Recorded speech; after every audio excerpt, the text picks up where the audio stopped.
Have you noticed familiar neighborhoods suddenly speaking different languages, or local properties being snapped up by outsiders?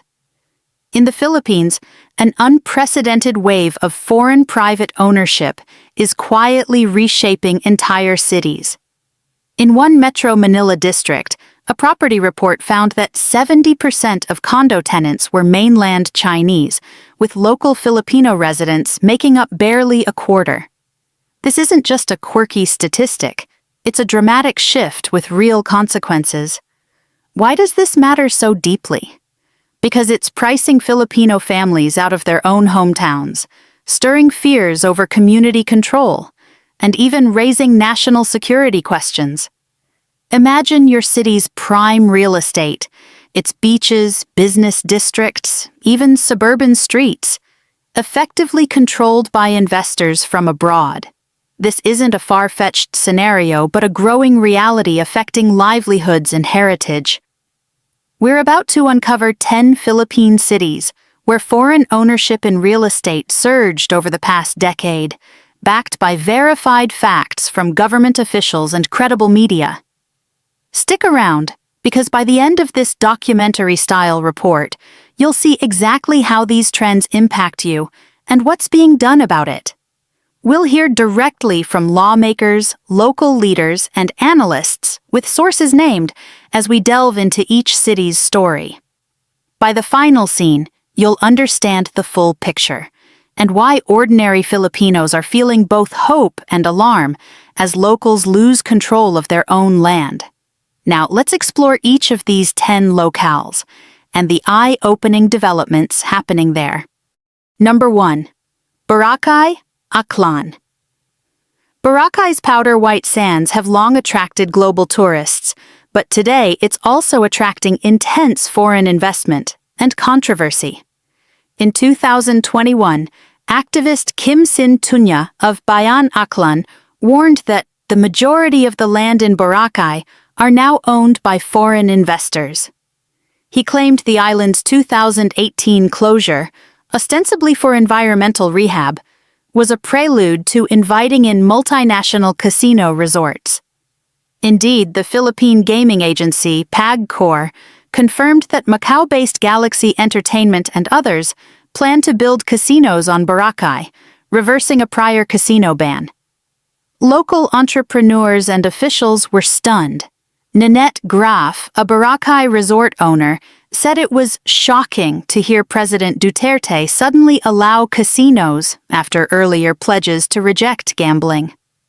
For many Aklanon locals, this felt like their home was being sold off. The fear is not just moral, but economic. As plush foreign-funded hotels and condos rise, poorer residents in Boracay's inland barangays are being displaced. A government study found the island's sustainable capacity is about 55,000 people, yet nearly 20,000 of those on any given day are now tourists, many foreign, crowding out 37,000 locals. Church leaders like Bishop Jose Tala Ok plead to protect Boracay from gambling and outside control. Meanwhile, Congressman Paulo Duterte and allies pushed a 2021 bill to create a Boracay Island Development Authority, shifting local powers to a national body. Another move, critics say, favors big developers over local voices.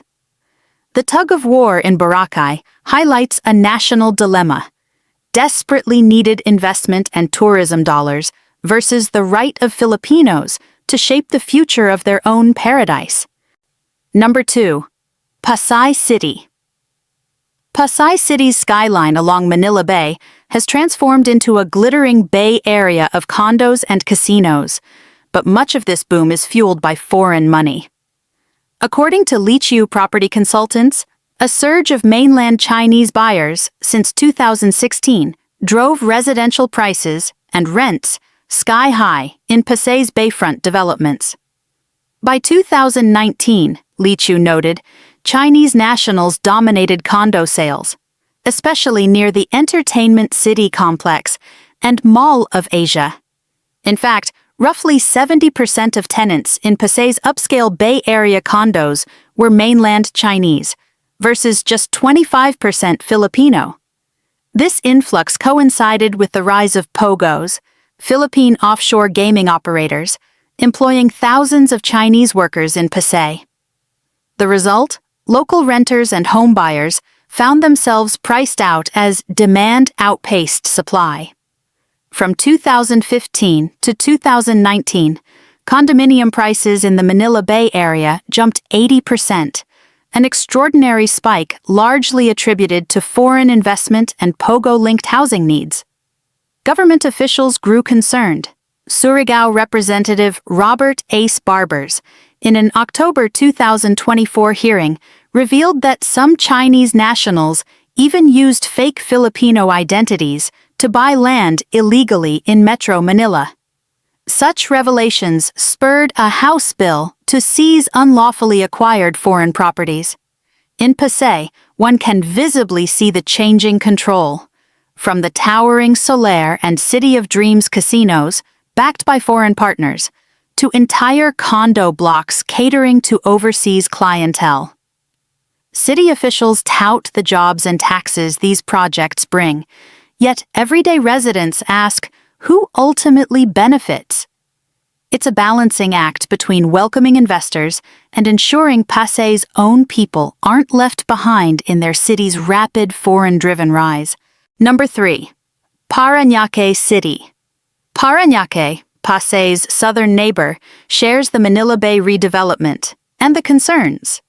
This city hosts much of Entertainment City, a 120-hectare gaming and tourism zone where foreign casino giants invested billions. For instance, Japanese tycoon Kazuo Okada poured $2.4 billion into Okada Manila, the lavish casino resort that opened in Parañaque in 2016. Likewise, City of Dreams Manila is part-owned by Melco Resorts of Hong Kong. These projects transformed former reclaimed land into a mini Las Vegas, but also signaled that some of the most valuable real estate is effectively under foreign-led enterprises, operating via local subsidiaries due to ownership laws. Officials like PAGCOR's Andrea Domingo have welcomed these as votes of confidence in the Philippines, yet it underscores how dependent the local economy has become on external capital. Beyond casinos, Parañaque saw a flood of offshore gaming offices and dormitories for Chinese workers in 2017 to 2019. The Philippine Anti-Organized Crime Commission in 2024 flagged an entire gated village in Parañaque, multinational village, as hosting illegal Chinese-run POGO hubs hidden within suburban homes. Local residents were shocked as authorities raided these makeshift operations, a sign of how foreign businesses had literally moved into their neighborhood. Mayor Edwin Olivares publicly supported stricter controls, noting the strain on city services and peace and order from the POGO boom. Now, with a national ban on offshore gaming looming, Parañaque faces empty offices and apartments once filled by foreign tenants. The city's experience is a cautionary tale. Short-term booms can give way to busts, and reliance on foreign-driven industries leaves locals holding their breath over what comes next. Number 4. Makati City. Makati has long been the Philippines' finance capital, but in recent years it also became a hotspot for foreign property buyers, until local leaders pressed pause. When President Duterte warmed ties with China, Makati saw an influx of Chinese-run POGO firms and real estate investors snapping up condos. Liqiu Consultants reported in 2019 that many new condo sales in Makati's business district were driven by mainland Chinese buyers or investors connected to POGOs. This drove residential rents up, straining middle-class Filipino tenants. By late 2019, Makati Mayor Abigail Binay took a stand. She banned the issuance of new POGO business permits in the city, citing the overheating of property prices and a spike in associated crimes. We would no longer accept new POGO applications and will crack down hard on illegal activities catering to POGOs, Mayor Binay declared on December 9, 2019. This decisive move came after incidents like a drug bust in a condo rented by a Chinese national and the discovery of pogo-linked prostitution dens in Makati. For residents, it was a relief to see the city prioritize community safety and housing affordability. Makati's experience illustrates a complex dynamic. On one hand, foreign investors helped fill skyscrapers and kept the economy humming. Even during pandemic recovery, some IT firms from China and Singapore boosted office occupancy. On the other hand, unchecked foreign influx risked crowding out local businesses and residents. Today, Makati remains welcoming to legitimate investors, but City Hall's message is clear. Investment must not come at the cost of the people's quality of life. It's a sentiment likely to spread to other cities, learning from Makati's proactive approach. Number 5. Angeles City. Angeles City, home to Clark Freeport Zone, has experienced a demographic sea change as foreign nationals settle in and around the former U.S. Air Base. Walk along Friendship Highway in Barangay Anunas, and you'll see Korean signs everywhere. Churches, BBQ restaurants, groceries, earning it the nickname Korea Town. In fact, an estimated 15,000 South Koreans now live in Angeles City, a community large enough that Korean language is commonly heard and even taught here. A local newspaper described it vividly. Koreans have invaded Angeles, slowly but surely building their own community with entire subdivisions of expatriates. This influx began in the mid-2000s as Koreans came to study English or invest in businesses, and it accelerated after 2010. They opened countless enterprises, from hotels to K-pop-themed cafes, injecting money and jobs, but also driving up living costs in some areas. Yet it's not just Koreans. Angeles Clark Zone also attracted Americans, Japanese, and recently Chinese investors. In 2024, a House inquiry uncovered that Chinese nationals had illicitly acquired large tracts of Pampanga land, some in Angeles outskirts, by using Filipino dummies and fake citizenship papers. Senior Deputy Speaker Aurelio Gonzalez Jr., who represents Pampanga, even filed a bill to forfeit such illegally owned properties, reflecting growing local unease.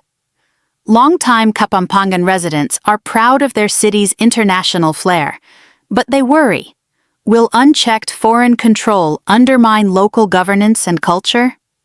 Angeles city officials have responded by tightening permit processes and celebrating Filipino heritage festivals to assert local identity. The hope is to strike a balance, embracing the economic vibrancy that foreigners bring, while ensuring that Kapampangans don't become strangers in their own homeland. Number 6. Olongapo City. Olongapo City, adjacent to the Subic Bay Freeport, carries a unique legacy of foreign presence. Once the site of a massive U.S. naval base, Subic Bay has in recent years seen jostling by foreign powers to control its strategic port and shipyard. In 2019, when Hanjin, a South Korean company, went bankrupt and left the shipyard idle, 2 Chinese firms expressed interest in taking over. This set off alarm bells in Manila. Defense Secretary Delfin Lorenzana urgently met officials that January, warning that a Chinese takeover of Subic's shipyard posed a threat to Philippine sovereignty. Subic Bay, after all, commands a key gateway to the West Philippine Sea. Former Navy Chief Alexander Pama bluntly noted that Chinese owners would gain unlimited access to one of our most strategic naval assets, potentially turning a commercial port into a de facto military base. Spurred by such warnings, the Philippine government explored alternative suitors, even considering a plan for the Philippine Navy to take over. Ultimately, a U.S.-backed private equity firm, Cerberus, stepped in by 2022 to acquire the shipyard, keeping it out of Chinese state hands. Still, Olongapo hasn't escaped foreign real estate influence. The Subic Freeport allows 50 or 70-year leases, and numerous foreign firms, from Japanese manufacturers to Taiwanese yacht builders, have set up, effectively controlling industrial real estate. Local leaders like Zambales Governor Hermogenes Ebdene have welcomed these investments for jobs, but remain cautious. Public sentiment in Olongapo is increasingly wary of any arrangement hinting at Chinese control, given broader tensions in the South China Sea. Town hall meetings even saw citizens urging transparency in deals. Today, Subic Bay's commercial areas boast a mix of Filipino businesses and foreign-run establishments. Some expats even run popular beach resorts and bars catering to tourists. Olongapo's story is a reminder. Foreign involvement can rejuvenate a local economy. But when core assets like ports or utilities are at stake, the line between investment and influence becomes a matter of national security. Number 7. Cebu City. Cebu City, the Queen City of the South, has grown into a cosmopolitan hub where foreigners increasingly live, work, and own properties, indirectly. In the past decade, Cebu's warm climate, booming BPO industry, and expanding international airport have drawn waves of Korean, Japanese, and Western expats. The numbers tell a story. Over 1.0 million South Koreans visited Cebu province in 2024 alone, making Korea by far the top source of tourists here. Many of those visitors end up falling in love with Cebu and staying longer. Some enroll in English language academies, others open cafes and scuba shops, while retirees find beachfront condos in Mactan to call home. Local realtors report that entire condominium projects in Cebu City are marketed to foreign buyers, who legally can own up to 40% of units. And in upscale suburbs like Maria Luisa and Busay, you'll find homes leased long-term by expat families enjoying a lower cost of living. City officials often hail this internationalization. The Department of Tourism notes that Cebu's popularity among Koreans and other Asians has spurred investments in hotels and resorts, benefiting the local economy. But there are growing pains. Longtime Cebuanos complain of certain districts becoming Little Seoul in Barangay Lahug and around IT Park. Korean restaurants and signs abound, making some locals feel like outsiders. Traffic and rents in these areas have climbed. Cebu's leaders are mindful. Governor Gwendolyn Garcia in 2023 emphasized that while Cebu is open for business, investors must respect local laws and culture. On the flip side, Cebu's homegrown developers, like Ayala and Gaisano, have smartly partnered with foreign chains, for example, international hotel brands, rather than selling land outright. This keeps a degree of local control. In essence, Cebu City showcases a relatively successful model. Foreigners are deeply involved in real estate and commerce, yet the city strives to ensure that Cebuanos still set the direction of their development. Number 8. Davao City. Davao City, far from Manila's limelight, has become a focal point of foreign interest due to its most famous resident, former President Rodrigo Duterte. Duterte's pivot to Beijing brought in a surge of Chinese projects here. Back in 2016, Chinese investors agreed to spend $200 million to create 3 artificial islands off Davao's coast for a new port. This bold plan, using the same Chinese firm that built militarized islands in the South China Sea, aimed to transform Davao's seafront, Isla Verde district, into a modern commercial port. Local residents living on stilts were told their homes might be cleared for the project, but many didn't mind if it meant progress. "I don't care who builds the islands, as long as we benefit," said Eddie Piling, a community member, when asked about the Chinese company involved. It was a poignant reflection of Davaoenos' hope that foreign funds could uplift their area. Since then, Davao has seen more signs of foreign presence. A Chinese consulate opened in Davao in 2018, signaling China's long-term interest. Chinese state grants helped fund the city's high-priority bus system, while Japanese aid built parts of the Davao City Bypass Road. Real estate-wise, foreign nationals, mostly Chinese, began buying condos in upscale developments like Aeon Towers, often for business or to house employees of China-Philippines joint ventures. Mayor Sebastian Duterte, the president's son, assured in 2022 that these investments are closely monitored. "We welcome partners, but Davao will never surrender control of our utilities or land," he said in one interview, citing the city's protective stance. Indeed, when a Chinese firm showed interest in the Davao International Airport, the idea was met with public skepticism and did not push through. Davao City's experience underlines how geopolitics can hit home. Alliances at the national level translated into real projects on Davao soil, forcing locals to weigh promises of development against vigilance in safeguarding their autonomy. Number 9.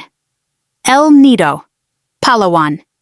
El Nido's turquoise lagoons and limestone cliffs attract travelers worldwide, and in the past decade, foreign investors have increasingly sought a slice of this paradise. Stroll through El Nido town and you'll find Italian pizzerias, French-owned dive shops, and boutique resorts run by Europeans. A striking example, Panorama Resort opened in 2018, a beachfront hotel, owned by 3 young entrepreneurs from Spain. With modern villas and a sunset bar, Panorama quickly became popular, highlighting how even small island businesses can be foreign-led. Many other El Nido Island resorts operate under management or financing from abroad, often via partnerships with local landowners, since outright foreign land ownership is banned. This has brought benefits: new jobs, global marketing, and capital to build eco-friendly facilities. But it's also driven land values in Palawan to astronomical levels. Indigenous communities and longtime residents find it harder to buy land. Some have sold ancestral coastal lots, not fully realizing their worth, only to see flashy resorts built that they can no longer access. Palawan officials are trying to catch up with this rapid growth. In 2018, the Department of Tourism and Department of Environment ordered a crackdown on El Nido establishments violating environmental rules, and several foreign-run guest houses were cited for operating without complete permits, a sign that the boom had outpaced regulation. Meanwhile, nationalist sentiment lurks beneath the surface.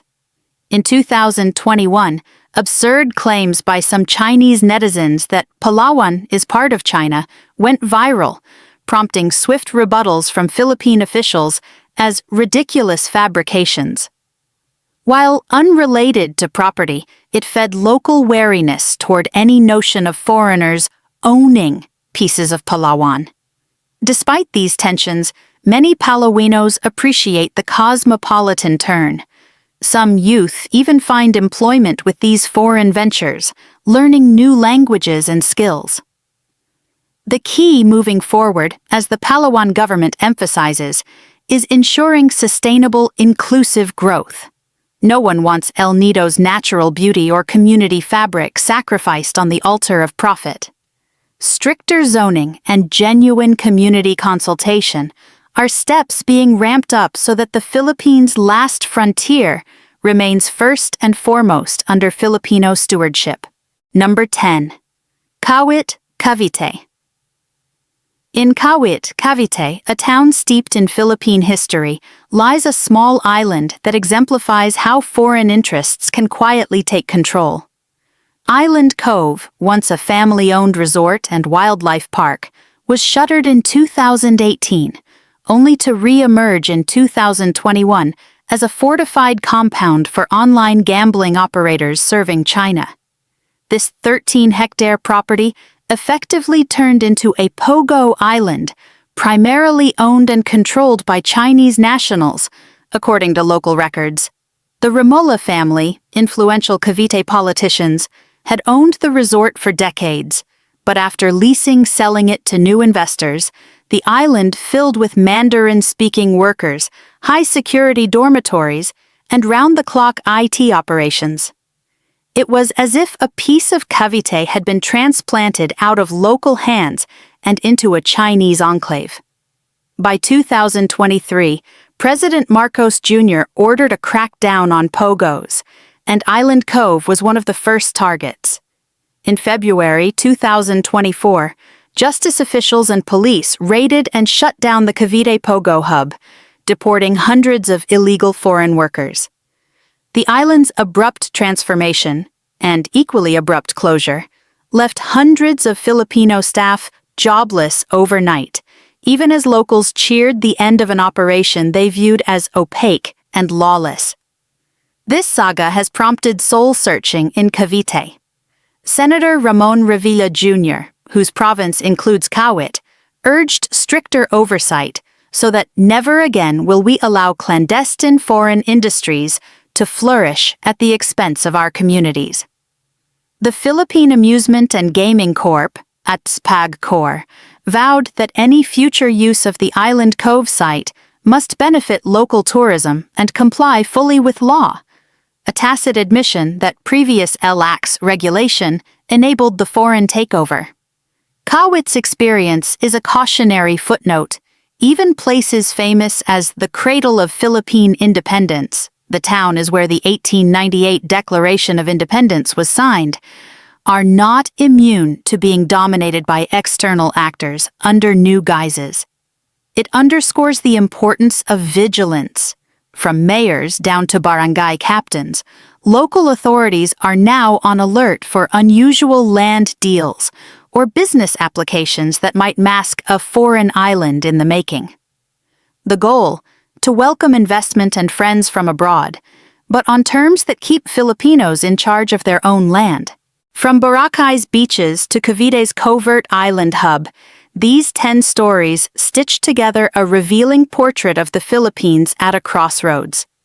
The pattern is clear. Over the past decade, private foreign ownership and control in real estate have spiked in key cities, bringing both opportunities and challenges. On one hand, foreign capital has built skyscrapers, revived industries, and turned sleepy towns into bustling destinations. We've heard officials acknowledge those benefits, like Davao's openness to China's infrastructure or Cebu's embrace of global tourism. On the other hand, each locale shows what's at stake when locals feel they're losing grip. Boracay's small entrepreneurs fearing displacement by casino giants. Manila Bay residents priced out by offshore money. Pampanga leaders passing laws to claw back illegally acquired land. The emotional undercurrent is one of pride and protectiveness. Pride that people around the world value our cities so highly, and a protectiveness of the Filipino home and heritage. Yet this isn't a simple heroes and villains tale. It's a nuanced narrative of a developing nation navigating globalization. The tone across our journey remained calm and neutral, because the aim was understanding, not scapegoating. Foreign investors often operate within our laws or exploit loopholes we left open, and many genuinely contribute to local communities. The onus is on Philippine policymakers and citizens to set the boundaries that safeguard national interest. Encouragingly, we've seen steps in that direction. House Bill 10,755, passed in December 2024, seeks to extend land lease limits for investors to 99 years but with oversight, and multiple agencies are coordinating to enforce property and immigration laws. The stories from these 10 cities ultimately converge on a hopeful note that Filipinos, whether in government or the grassroots, are actively engaging with this issue to find a balance. In closing, the Philippines' doors remain open to the world, but its people are asserting their right to remain the principal authors of their destiny. If you found these insights valuable, please consider subscribing to our channel for more in-depth, source-verified documentaries. We also invite you to join the conversation. What's happening in your hometown? Have you felt the effects of foreign ownership? Let us know in the comments below. Thank you for watching. Let's stay informed and involved, because the story of our cities is ultimately the story of us all.